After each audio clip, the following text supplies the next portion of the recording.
$2,400 is now the historic high for gold. Can this continue? Following last year's strong performance of up over 14%, gold continues to move higher, now breaking above $2,400 an ounce. There are lots of reasons to believe this trend will continue. This is Coins Roc. Stay tuned as I explain. One of the main drivers of gold prices is tied in with interest rates, and while no one knows when the Federal Reserve will start cutting interest rates, it is widely expected the rate cuts will begin now, likely in September, with more to follow. Interest rate cuts weaken the dollar. Gold and the dollar move in opposite directions. A second factor is the recent strong performance of both the stock market and Bitcoin. As the stock market indexes reach record highs, some investors may be looking to lock in some of their gains. When money moves out of stocks, it has to go somewhere, and it's reasonable to assume that some will move into other investments, such as gold. The same is true for Bitcoin, which is also near an all-time high, causing some investors to lock in some of their gain. Investors in Bitcoin are attracted to alternative investments, and gold certainly qualifies as an alternative investment as a place to put some of their proceeds. Demand for gold also continues to be strong.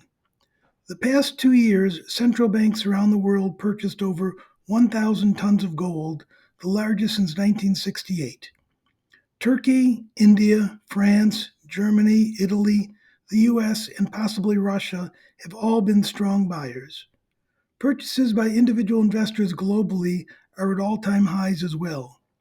You can now buy gold bars at Costco, and they sold over $100 million worth in their first quarter of sales. Even Walmart is getting into the gold business. Television is full of ads these days for selling gold. Meanwhile, new production from mines continues to slowly decline. Worldwide production peaked at 3,300 tons in 2019 and has since fallen below 3,000 tons. While the wars in Ukraine and the Middle East are no longer front-page news every day, they are still ongoing, and both have the potential to expand into wider conflicts. Gold has historically been used as a safe haven hedge during geopolitical uncertainty. Another major issue that is not front-page news every day but should be is the federal deficit, which now has passed $34 trillion. Every few months, another $1 trillion is added. At some point, the deficit has to be dealt with, and there are no easy answers. Most scenarios for dealing with the debt involve a weakened U.S. dollar, which would be bullish for gold. According to the World Gold Council, demand for gold last year for jewelry accounted for almost half the demand for gold, led by China, India, and the U.S. Another 8% was for technology and industrial usage, and this category is growing. Both of these uses are supported by strong economies. All in all, there are many reasons to be bullish about the price of gold moving forward and little reason to be pessimistic. With gold up so much and so quickly, one possible headwind could be some profit taking. That's the only reason I could see someone selling. Gold is attracting a lot of new fans these days. J.P. Morgan had forecast $2,300 gold for 2025.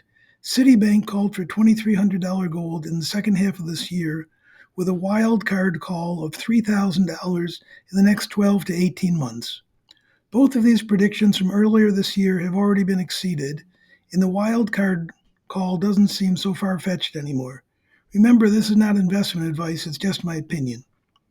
Should you be buying gold at these record high prices? Gold should only be viewed as a long-term investment, and my strategy for the past number of years has been to dollar cost average in every month. My preferred method has been to buy gold coins certified by PCGS and NGC, which can often be found at modest premiums. For comparison, a 1-ounce uncirculated gold American Eagle directly from the U.S. Mint costs $3,170. Thanks for watching. If you found this helpful, please subscribe, like, and comment.